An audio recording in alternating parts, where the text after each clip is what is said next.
more than once a day. You know, because you have to prepare for it. And as much as anything is, you think about our defense when they take the field, they're not going to be able to hear as much as our opponents aren't going to be able to hear. So we've really been trying to hammer home the communication aspect of it on both sides of the ball.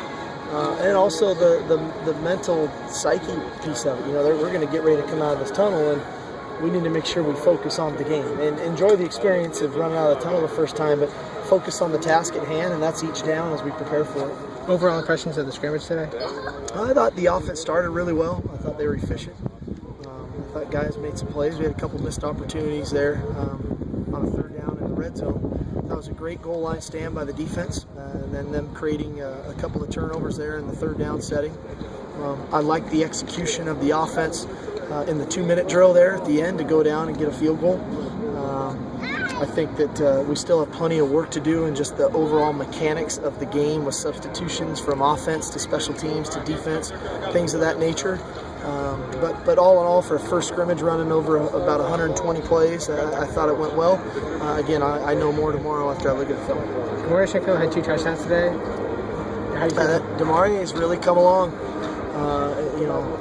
Early on we were talking so much about John Ross as one of the young freshman wideouts, and he still continues to impress. But Stringfellow's now starting to get a better grasp of what's going on. He's a lot more comfortable, and it showed today. I mean, he's a tough matchup one-on-one because of his stature and then his ball skills. Were you happy with the pace, tempo?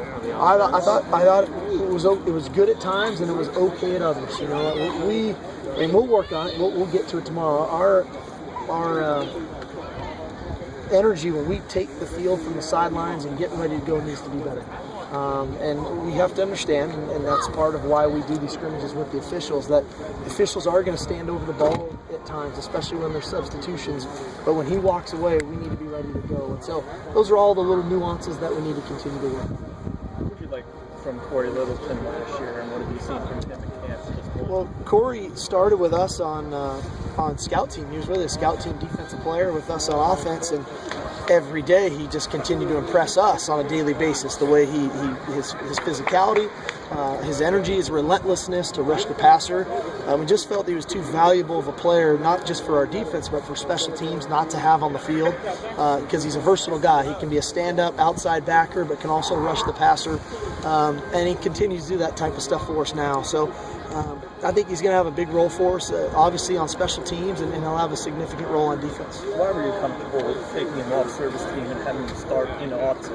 Was his first start? Well, because of his versatility. I've been seeing him every day, and a guy who, when you play Oregon, you have to have backers on the edge that can play in space, and we're fortunate enough to have that in Shaq and in Feeney, and we just felt like the more guys we could have that could set an edge against those guys, the better off we would be. And so we did it, and I think he's continually improved every day since. Can you talk about your special teams? You had some kickers today. Can you talk about where that is? And is it conceivable having 3 special teamers contribute this year?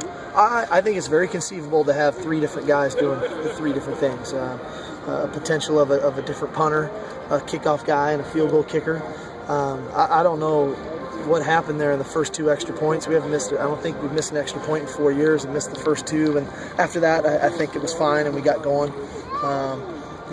We've been hammering home here for I don't know how many days we've been in camp about our return game. And I think we have the people to be a really good return team. And so we've made it a point of emphasis. And I think we saw some of that today with some big returns, obviously in the punt game and in the kickoff return game. So we're excited about that. But by after Saturday, we'll have a pretty good feel of who's going to, be assigned to what roles come August 31st. And again, those won't be set in stone. We'll continually allow those guys to compete, but we have to start to get an understanding of who's going to focus on what for the final 2 weeks, getting ready for that ball game. What are your expectations for Danny Shelton now in the second year in the 3-4 scheme? Well, Danny has a chance to be a really special player for us in the middle of that defense. And I think that Coach Lupoy has worked extremely hard with Danny and understanding his role in the scheme when he really controls everything there and starts the progression of our defense in essence, that as long as he does his job, now that ball gets spilled to our athletes and they can run to the football. So he has a big role. I think he has the capability of doing it. I'm hopeful. I think he's hopeful that he can get it done. Do you envision him playing in the end, or is he going to line up primarily? Well, I don't know. It depends on the game plan and who we're playing and what their runs are and all those things going into a ball game. But he has the versatility to do it.